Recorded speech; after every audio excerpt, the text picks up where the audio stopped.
अगर आप भिंडी की रेसिपी रेडी करने जा रहे हैं तो इसमें 1 चम्मच बेसन शामिल करें और कमाल देखें, बहुत ही टेस्टी और मज़ेदार आज आपके साथ भिंडी की रेसिपी शेयर करने जा रही हूं कि आज से पहले आपने कभी ऐसी भिंडी कभी नहीं खाई होगी।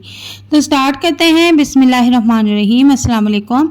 यहाँ पर मैंने आधा किलो भिंडी ली है जो कि मैंने अच्छी तरह से वॉश कर ली थी और कटिंग करके रख लिया है। अब करना क्या है कि यहाँ पर एक कढ़ाई ले लेंगे, उसमें 2 चमची ऑयल के डाल देंगे और उसमें 3 से 4 चम्मच बेसन के शामिल कर देंगे और बेसन डाल के इसको हम भून लेंगे। बेसन को हमने बिल्कुल हल्की आंच पे भूनना है, इसलिए कि इसका कच्चापन जो है वो ख़त्म हो जाए और बेसन की जब खुशबू आना शुरू हो जाएगी तो हम इसको निकाल लेंगे। भिंडी वैसे आपने बहुत से तरीक़ों से पकाई होगी, लेकिन जब आप इस रेसिपी से भिंडी बनाएंगे तो आपके घर में जो भिंडी नहीं खाते वो भी 3 से 4 रोटियां आराम से खा जाएंगे।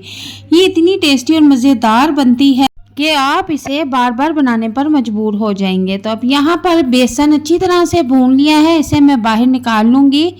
किसी बाउल में निकाल के हम इसको रख लेंगे। अब उसी पैन में मैं फिर से 1 प्याली घी डाल दूँगी और इसमें मैंने आधा किलो भिंडी जो कटिंग करके रखी हुई थी वो डाल के फ्राई कर लूँगी। भिंडी को हमने फ्राई करना है, बिल्कुल नरम होने तक इसको पकाना है, इसका कलर ब्राउन नहीं करना। और 1 से 2 मिनट फ्राई करने के बाद मैं इसमें प्याज भी शामिल कर दूँगी।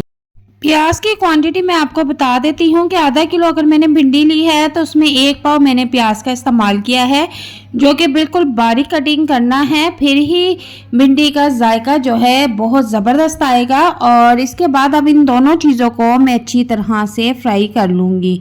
इन दोनों चीज़ों को हमने तब तक फ्राई करना है जब तक से ये नरम नहीं हो जाती। इनको फ्राई करने का मकसद ये बिल्कुल भी नहीं है कि इनको हमने बिल्कुल ब्राउन करना है या जला देना है, ऐसा नहीं है। इनको नरम होने तक फ्राई करना है और चूल्हे का फ्लेम हम यहाँ पर नॉर्मल रखेंगे। तो आप देख सकते हैं कि यहाँ पर भिंडी और प्याज नरम हो चुके हैं। टेस्ट के मुताबिक इसमें नमक मिर्च डाल लेंगे, तो नमक हस्बे जायका और आधी चम्मच मैंने इसमें सुर्ख मिर्च का इस्तेमाल किया है और आधी चम्मच में इसमें हल्दी शामिल करूँगी और 1 से 1.5 चम्मच में इसमें साबुत धनिया जो कि मैंने मोटा मोटा कूटा हुआ है वो भी इसमें शामिल कर दूँगी और भुना हुआ बेसन भी इसमें ऐड कर दूँगी। इसके बाद इन तमाम मसालों को अच्छी तरह से फ्राई कर लेंगे। हल्का सा इसमें पानी का छींटा भी लगाएंगे ताकि जो मसाला है वो बिल्कुल भी ना जले। तो इसी दौरान पानी का छींटा भी लगाते रहेंगे और मसाले के साथ भिंडी प्याज को अच्छी तरह से फ्राई करते रहेंगे। अब इसको तकरीबन 4 से 5 मिनट तक हम फ्राई करेंगे और अब इसको कवर कर देंगे। तो यहाँ आप देख सकते हैं कि हमारी मज़ेदार प्याज भिंडी बेसन के साथ बनके रेडी है। बेसन शामिल करने से इसका बहुत ही मज़ेदार टेस्ट आता है। इतना मज़े का टेस्ट इसका चिकन भिंडी के साथ नहीं लगता जितना इसका बेसन के साथ टेस्ट आता है।